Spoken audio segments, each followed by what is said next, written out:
Quick video here. Billy Napier is heading into a pivotal senior day final home game matchup with the Ole Miss Rebels at Ben Hill Griffin Stadium in the Swamp, 12 p.m. Eastern Standard Time on ABC. Sorry about that. He's heading into a big matchup against Ole Miss, who's ranked ninth in the country. It's a prime time, not a prime time. It's a big time matchup for him. And I think this game is a must win here. I think if he really wants to sell to the fan base and to recruits that him coming back next year is for the better. I think a victory against Ole Miss would really do some good, and it would really help Billy Napier do something that he has yet to do at Florida. Not only is it win a bowl game and have a winning record, but it's also finish off strong. Billy Napier has had back-to-back opportunities the previous 2 years to end his football season on a very high note and head into the offseason with some momentum and some true optimism. But bad finishes to the season have plagued him.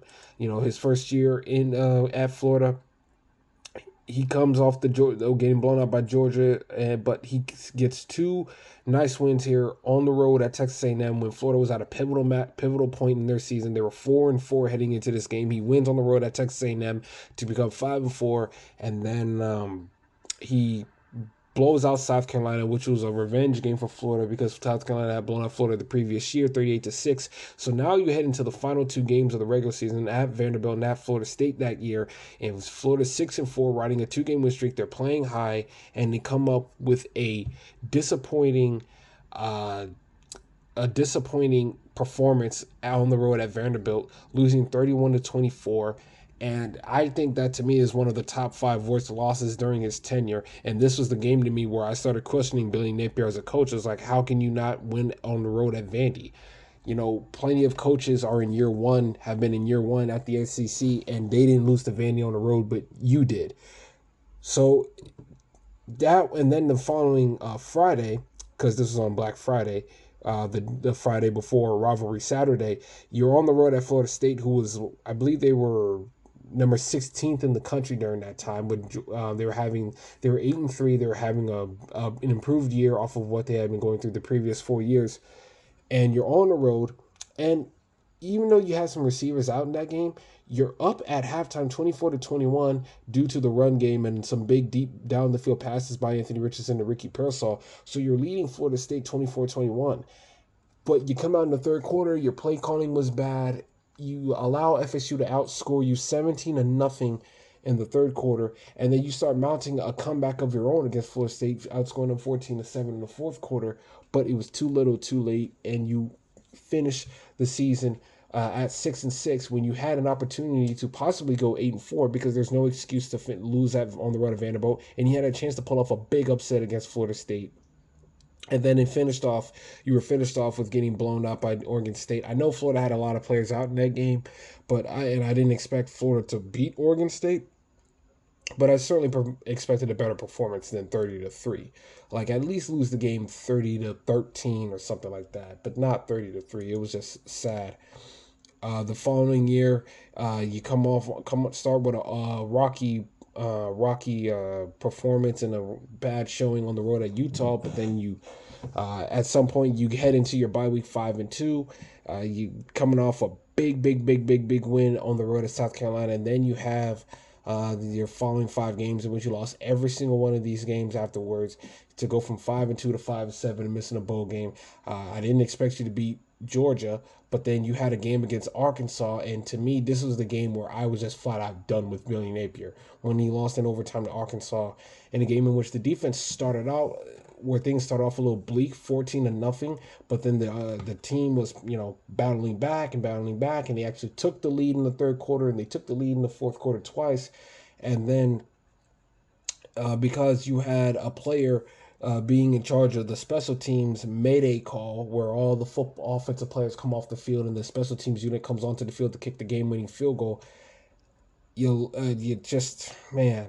And it was supposed to be a spike during that play, so the guys weren't even supposed to be on the field to begin with, but because there's so many men on the field, that backed the field goal unit up 5 yards, and then Trace Mack misses it, and then Florida goes on to lose in overtime. You lose on the road to LSU 52-35, where Jaden Daniels had 600 total yards of scrimmage by himself. And then you had the Missouri game in which you battled back. You battled way closer than I expected you to. Uh, and then in the process of that, you lose Graham Mertz, and you have to put in the backup Max Brown, and you take the lead at the end of the fourth quarter, 31-30. But then a 4th and 17 given up by the defense leads to a game-winning field goal by Missouri. And then Florida State last year, a much better team than the one this year, you had them on the ropes down 12-0. They were 4-0, and no, excuse me, they were 11-0. I think they were fourth in the nation during that game. And you call a double reverse flea flicker, and things went downhill from there. Penalties kept extending drives for Florida State, and they kept capitalizing it. The offense for Florida kept punting and punting and punting, and eventually the defense wore down because they were out there for so long, and then eventually they lost the game 24-14. So Billy Napier has had a history of not finishing seasons strong when he has an opportunity to establish, to really punch some real big wins towards the end of the season here, and he has an opportunity to do that with Ole Miss. That's why I think this Ole Miss game is a must-win game. Florida State, I expect you to win that one by 21 to 28 points. If you lose that one to Florida State, then you need to be fired the day after. I don't care if it's National Early Signing Day or not, the following Wednesday. So I expect you to dismantle Florida State. Ole Miss, to me, that's the game that's like, man, it would really do you some good to win this one. It's senior day. It's the final home game of the season for the Gators.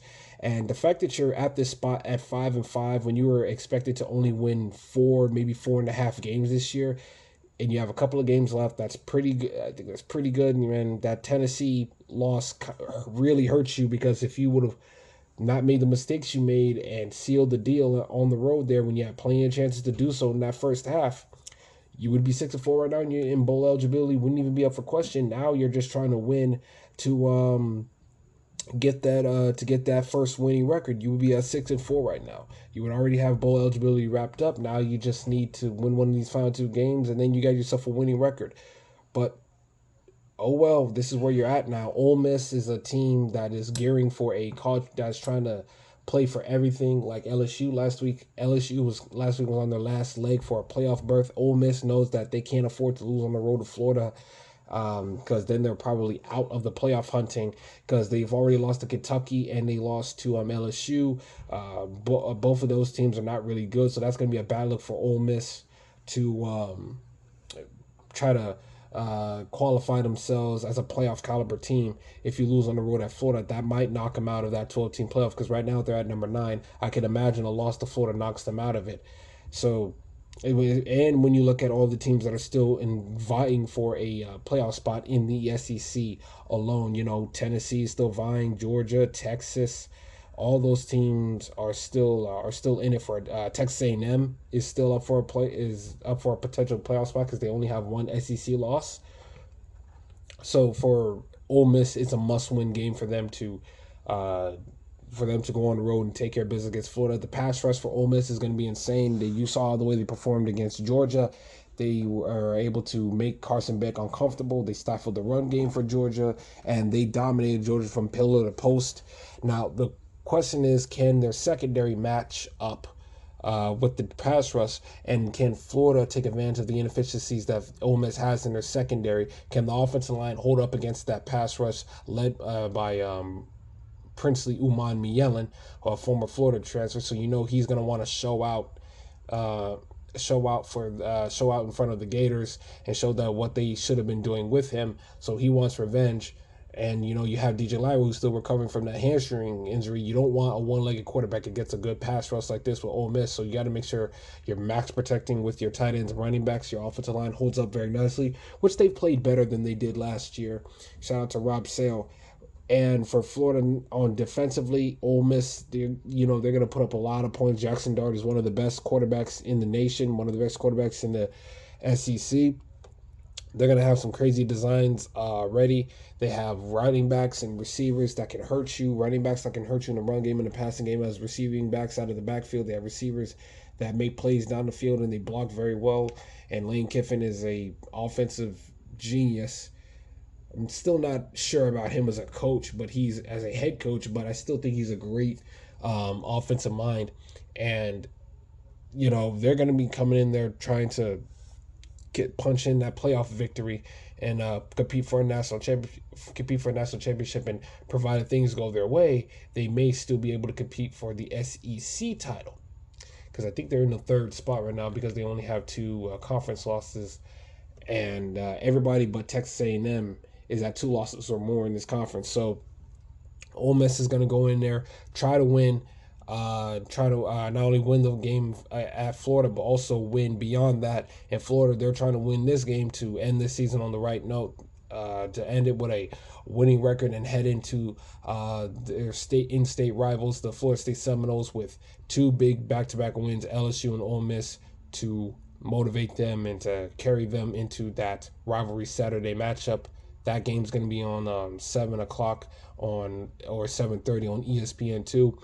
I can't wait to see Florida dismantle FSU and finally get that bowl eligible victory. But if Florida can go in there and can go into the swamp Saturday and take care of business with Ole Miss, they'll already have a bowl game wrapped up, and now they can just focus on getting that winning record. So, and I know 7-5 is not the Gators standard, but considering what we've gone through the last 3 years and the way the 2020 season ended after during COVID, even with the best offense we've had since the Tebow era, this season overall could potentially turn out to have been not that bad for Florida. So, all right, that's it for this video. Billy Napier, you better win this one. This is a must win for you.